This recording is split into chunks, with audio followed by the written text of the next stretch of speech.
Hi friends, स्वागत है आपका अपने YouTube channel cricket talk with Sumit पे, जहां पर हम क्रिकेट की एक इन डेप्थ एनालिसिस करते हैं और अपनी एक व्यू पॉइंट रखते हैं जो भी गतिविधियां क्रिकेट फील्ड पर हो रही होती हैं या फिर क्रिकेट फील्ड के बाहर हो रही होती हैं। तो वर्ल्ड क्रिकेट का सबसे बड़ा फेस्टिवल T20I वर्ल्ड कप चालू हो रहा है, जिसका फैंस, जिसके कंट्री के जो टीम खेल रही है उसके फैंस बहुत बेसब्री से इंतजार करते हैं। ये ना एक कार्निवल की तरह देखा जाता है। क्या यहाँ पर थ्रिलिंग मैचेस होते हैं, क्या यहाँ पर लास्ट ओवर्स फिनिशेस होते हैं, कभी सुपर ओवर्स में भी जाता है। ये जो क्रिकेट है ना, ये इसका इसका लोग इंतजार करते हैं हर 2 साल में, इसीलिए ये बार बार आता है, क्योंकि ओवरडोज नहीं होता है T20I क्रिकेट। कभी भी नहीं होगा ओवरडोज। अगर आप किसी के साथ साथ T20I का बायलेटरल सीरीज भी कराओगे ना, तब भी वो ओवरडोज नहीं लगेगा। अभी हुआ ना न्यूजीलैंड के साथ 5 T20I, किसी को भी बोरिंग या ओवरडोज नहीं लगा होगा, क्योंकि ये इतनी फास्ट क्रिकेट है ना। और यहाँ पर ये जो फॉर्मेट बनाया गया है, ये फैंस के लिए ही बनाया गया है कि यहाँ पे चौके छक्के, थ्रिल्स, एक्साइटमेंट, 3 घंटे में आपका मैच खत्म। पॉपकॉर्न खत्म होने से मतलब अगर आप बड़ा सा पॉपकॉर्न का टब लेकर के बैठोगे तो पॉपकॉर्न पहले खत्म हो जाएगा और मैच भी उसके साथ साथ खत्म हो जाएगा। तो इस लेवल का क्रिकेट होता है यहाँ पे। और उस महाकुंभ का आज ये आगाज हो रहा है, जहां पर पहला मैच पाकिस्तान वर्सेस नीदरलैंड्स का होगा। मीडिया में ये चल रहा है कि बारिश की वजह से मैच धुल सकता है, ये हो सकता है, वो सकता है, लेकिन मुझे लगता है मैच होगा। और बारिश की जो संभावना है ना, वो 2 बजे के बाद से, जो सबसे ज्यादा यहाँ पे दिया जा रहा है कि जो सबसे ज्यादा प्रिडिक्शन है वो 2 बजे के बाद के है, लोकल टाइम के हिसाब से। मैच शुरू हो रहा है 11 बजे, खत्म होगा 2 बजे तक। तो इस बीच में टीमों को जो यहाँ पे है वो क्या कर सकते हैं कि जो भी टॉस जीते वो फर्स्ट बॉलिंग का फैसला करे, क्योंकि बाद में बैटिंग का जो भी टीम करेगी ना, उसके हाथ में कंट्रोल होगा। वो डिक्टेट कर सकेगा टीम, मतलब सिनारियो को। तो शुरुआत है, अगर वॉश आउट हो जाता है मैच, भाई कुदरत का निजाम है, कुछ भी पाकिस्तान के साथ कुछ भी हो सकता है, तो कुदरत का निजाम भी हो सकता है। तो पाकिस्तान, अगर ये वॉश आउट होता है तो पाकिस्तान के आगे जाने की जो सिनारियो है ना, वो बदल सकती है, क्योंकि वो ऑलरेडी सेकंड मैच अपना फोरफिट करने के ऐलान कर चुके हैं उसकी गवर्नमेंट ने। पीसीबी ने अभी तक कुछ नहीं किया है। बातें चल रही हैं, माहौल बनाया जा रहा है कि उसको मनाया जाए, ये किया जाए, वो किया जाए। 2-3 बोर्ड्स बाद में भी बात कर रहे हैं, इसके ऊपर भी हम लोगों ने इन डेप्थ में बात कर चुके हैं। लेकिन अब मैच शुरू है, टूर्नामेंट शुरू है, कुछ नहीं हो सकता। ठीक है, ये मैच पाकिस्तान को जीतना बहुत जरूरी है। Netherlands not a bad side. Paul van Meekeren उनके जो बॉलर है, डेविड मैक ओडोवाइड है, सिमरन सिंह है, सिमी सिंह है, बहुत सारे ऐसे अच्छे प्लेयर्स हैं नीदरलैंड के पास जो पासा पलट सकते हैं। लेकिन श्रीलंका के कंडीशंस में एडवांटेज पाकिस्तान को होगा, क्योंकि पाकिस्तान जो टीम लेकर के इस बार आई है ना, वो बहुत ही बैलेंस टीम लग रही है मुझे, क्योंकि first time in the Pakistan cricket history की वो अपने पेसर्स पे ज्यादा रिलाई नहीं कर रहे। Nobody is talking about Shaheen Shah Afridi, nobody is talking about Naseem Shah, everyone is talking about whom, Abrar. उसके बाद आपके पास उस्मान तारिक है, हसन नवाज, एंड देन आपके सदाब। ये 4 पेसर के साथ पाकिस्तान उतर रही है। इसके बाद इनके पास 1-2 ऑलराउंडर्स भी हैं, सैम अयूब के तौर पे और आपके सलमान अली आगा के तौर पे। तो मतलब बॉलिंग कॉम्बिनेशन का बहुत जबरदस्त है। पाकिस्तान हारेगी तो अपने बैटिंग की वजह से हारेगी, ये मार्क माई वर्ड। क्योंकि ये इनके जो बैट्समैन है ना, वो इतने चोमू किस्म के होते हैं, इनको प्रेशर झेला ही नहीं जाता है, और रन इतने कम लगा देते हैं कि बॉलर फिर कुछ कर नहीं पाते हैं। बॉलर को फिर पिटाई होती है 1-2 ओवर में, मैच खत्म हो जाता है। पाकिस्तान को यहाँ पे सबसे पहले चीज अपनी बैटिंग पे फोकस करना है। No doubt last 1 month, 2 month, 3 month से उन्होंने बहुत अच्छी तैयारी की है, स्पेशली जब सलमान अली आगा तीसरे नंबर पे बैटिंग करने आए। हो सकता है बाबर आजम को यहाँ पे चौथे स्लॉट से बिठा करके फकर जमान को मौका मिले, क्योंकि Fakhar he is a game changer. ठीक है, जिस दिन चला अकेले मैच खत्म कर सकता है। तो मेरे ख्याल से जो पाकिस्तान का जो प्लेइंग 11 होगा ना, जो बेस्ट कॉम्बिनेशन, वो ये हो सकता है कि आपके साहिबजादा फरहान, उसके बाद नंबर 2 पे सैम अयूब, नंबर 3 पे सलमान अली आगा, नंबर 4 पे फकर जमान, नंबर 5 पे इनके पास हसन नवाज होगा, नंबर 6 पे सदाब खान हो सकते हैं, नंबर 7 पे इनके पास ये हो सकते हैं आपके उस्मान खान, जो ऑलराउंडर, जो विकेट कीपर है, number 8 Abrar, number 9 Naseem Shah, number 10 Shaheen Shah और नंबर 11 उस्मान तारिक। ये जो प्लेइंग कॉम्बिनेशन है इनकी बहुत जबरदस्त है। ठीक है, against minnows, against good countries, because conditions are like that. Okay, तो यहां पर आपको 3-4 स्पिनर आपको चाहिए होंगे जो कि प्रेशर पुट कर सके, और सैम अयूब इनका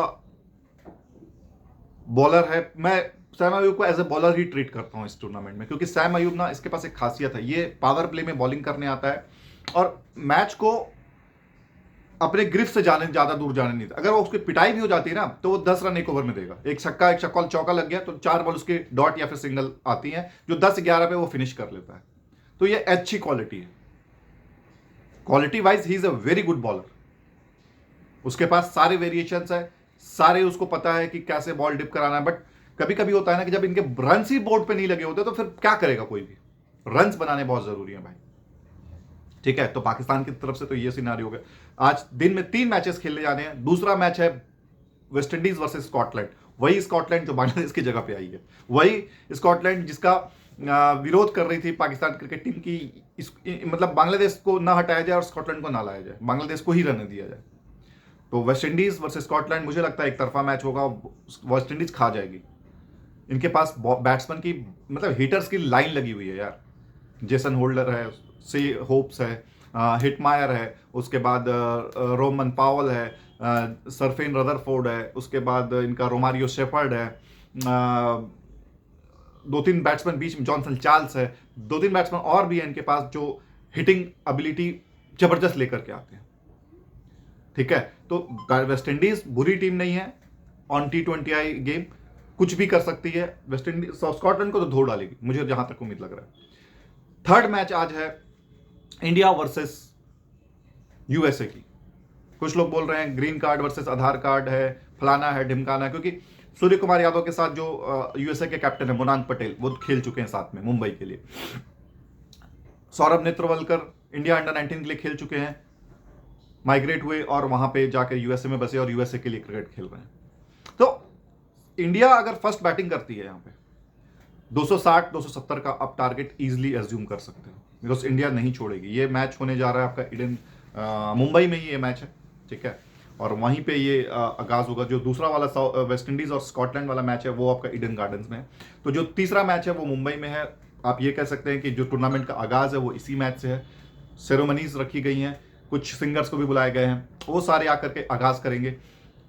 क्योंकि ये तीसरा मैच है, पहला मैच पाकिस्तान वाला है, लेकिन उसको इतना इंपॉर्टेंस, उसको इतना तरजीह नहीं दिया जा रहा है, because they are irrelevant to us at least. ठीक है, तो आज के मैच में जो इंडिया की प्लेइंग 11 होगी ना, वो टोन डिसाइड करेगी और वही डिसाइड करेगा कि हम कैसे आगे बढ़ेंगे और किसको आगे लेकर चल रहे हैं। ठीक है, मुझे जो प्लेइंग 11 लग रही है वो लग रही है ईशान किशन, अभिषेक शर्मा, नंबर 3 पे तिलक वर्मा आएंगे, नंबर 4 पे सूर्य कुमार यादव होंगे, नंबर 5 पे हमारे पास हार्दिक पांड्या होंगे, 6 पे रिंकू सिंह होंगे, 7 पे हमारे पास शिवम दुबे होंगे, 8 पे हमारे पास अक्षर पटेल होंगे, 9, 10 और 11 हमारे पास वरुण चक्रवर्ती, अर्शदीप और जसप्रीत बुमराह होंगे।